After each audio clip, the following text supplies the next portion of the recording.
Hola, bienvenidos a un nuevo tutorial de FDT. En esta ocasión vamos a resolver un problema de electromagnetismo completamente para que puedas aprender cómo hallar el campo magnético en un punto situado entre dos conductores rectilíneos. Luego, en un segundo apartado, veremos cómo se puede hallar el flujo de un campo magnético a través de un área rectangular que nos va a permitir que consolide estos conocimientos a través del cálculo integral. Bien, pues el enunciado del problema nos comenta que tenemos dos hilos rectilíneos, conductores separados 500 milímetros, recorridos por sendas intensidades de 10-15 amperios en los sentidos que se muestran, antiparalelos, y se pide que halles el vector de campo magnético en un punto P situado a medio camino entre ambos hilos conductores y, posteriormente, en un segundo apartado, que calcule el flujo del campo magnético a través del área que se muestra. Bien, los valores de partida, que luego retomaremos, serán los valores de las intensidades, I1, 10, I2, 15 amperios, la separación entre el área que nos piden luego para calcular el flujo y cada uno de los hilos, y la longitud y la distancia correspondiente a la espira que vamos a tomar de muestra. Bien, pues el campo magnético es una magnitud correspondiente a un elemento vectorial, con lo cual la suma de los efectos, aplicando lo que es superposición, nos debe permitir calcular, sumando los efectos de cada uno de los hilos sobre el punto estudiado, calcular el vector resultante en ese punto concreto del espacio. Bien, pues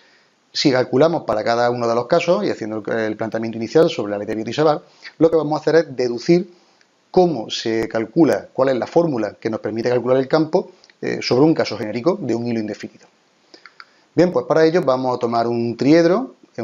formado por los ejes X y Z. Sobre el eje Y vamos a alojar nuestro conductor teórico, que está recorrido por una intensidad I, y en un punto de ese conductor, que vamos a denominar punto O, a una distancia P, que es el punto al que, digamos, separaría el hilo perpendicularmente al hilo del punto de estudio, le vamos a denominar P, y vamos haciendo lo que es una vista alzada de este triángulo, que lo tenemos aquí del lado, vamos a ver cómo afectarían cada una de las magnitudes, cómo contribuyen a ese campo magnético. Bien, pues este hilo indefinidamente largo, de longitud infinita, L, tiene un diferencial de L en un instante cualquiera, formando un ángulo θ, que permite que en ese punto P se encuentre una distancia R, radio, que luego utilizaremos para establecer las condiciones geométricas, y se encuentre a una distancia R, el diferencial de longitud, del punto de estudio.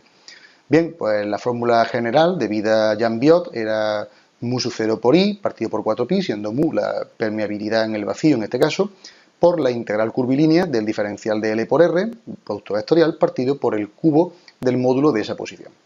Bien, pues como en principio la corriente rectilínea se puede considerar como una especie de efecto aditivo de todos los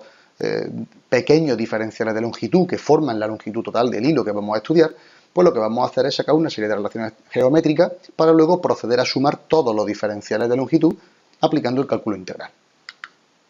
Bien, pues la forma en la que se integra el campo aparecería extrayendo todo lo que es constante de la integral. Tendríamos la permeabilidad, que hemos multiplicado la absoluta, la relativa por la de vacío para obtener la absoluta, dado que, como es un caso teórico, no sabríamos si estamos en el vacío o no. Y dentro dejaríamos todas las magnitudes que son integrables o que tienen algún factor integrable. En este caso lo extenderíamos en función de un diferencial de longitud desde menos infinito hasta infinito y nos quedaría todo en función del seno del ángulo y de r cuadrado. Esto nos quedaría en función de este valor debido al producto vectorial que sería diferencial de L por R por el seno del ángulo que forman entre ellos. Bien, pues esta expresión geométrica, que R mayúscula es igual a R por el seno, la extraemos de aquí. R mayúscula será la proyección sobre el eje vertical de este vector R aplicándole el seno del ángulo. Y esta tangente de θ igual a R partido por L nos aparece del cociente entre el cateto opuesto y el cateto contiguo con respecto a la magnitud tangente de este ángulo. Bien, pues haciendo los correspondientes ajustes matemáticos para despejar cuánto vale R al cuadrado y L para luego posteriormente hacer una derivación e introducirlo en la integral para cambiar la variable L a la nueva variable de integración θ, tendríamos que R al cuadrado sería R cuadrado partido por el cuadrado del seno de θ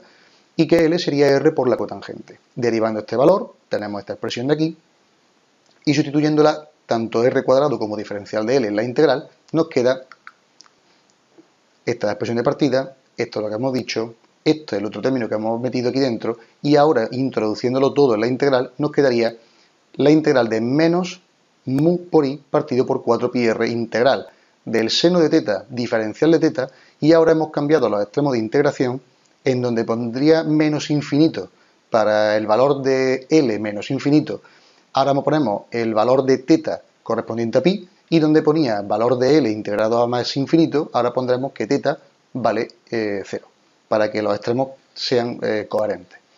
Bien, pues haciendo la integración, nos quedaría que la integral del seno es menos coseno, y poniendo el menos coseno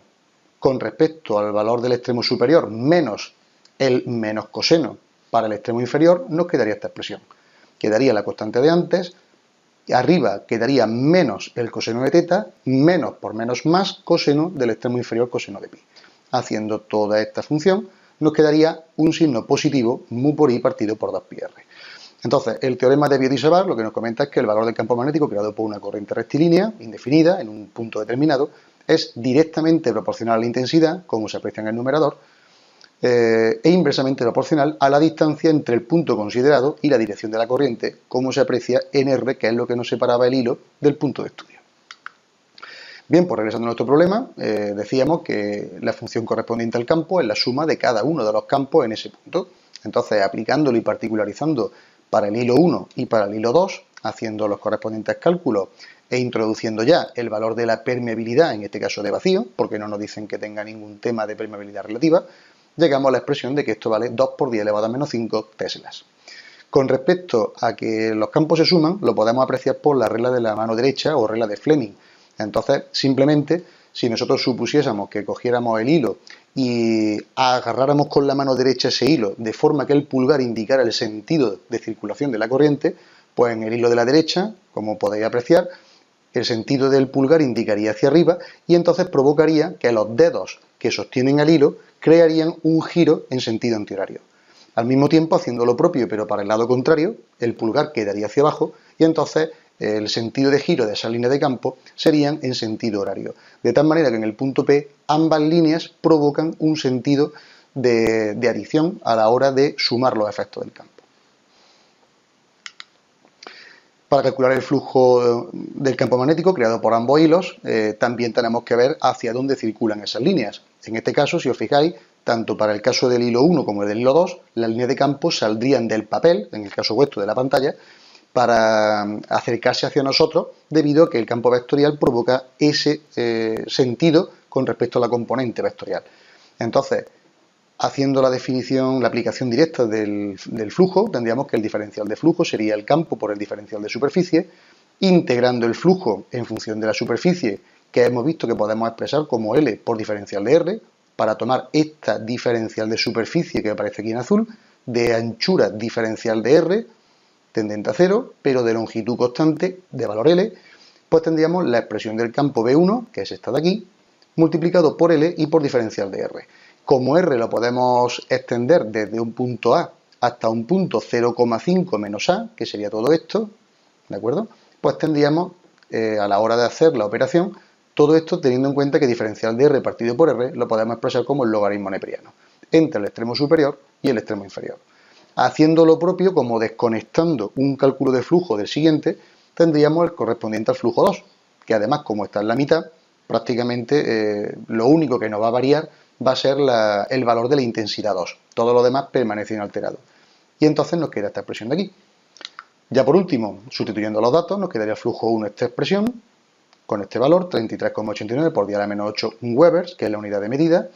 El flujo 2, 50,84 por 10 a la menos 8 Webers. Y como hemos visto inicialmente, dado que las líneas de campo magnético tienden a sumarse en los efectos, el flujo también tiende a sumarse. Sumando ambos efectos, nos queda 84,73 por 10 a la menos 8 Webers, que es el resultado final de nuestro problema. Bien, pues hasta aquí este problema de electromagnetismo. Espero que haya sido de vuestro interés. Recordaros que en la página principal fdet.es podéis encontrar problemas y contenido teórico relacionado con este y con otras muchas materias que están categorizados, y que si os ha parecido correcto y adecuado el contenido, pues que esperamos veros por aquí pronto. Muchas gracias por vuestra atención.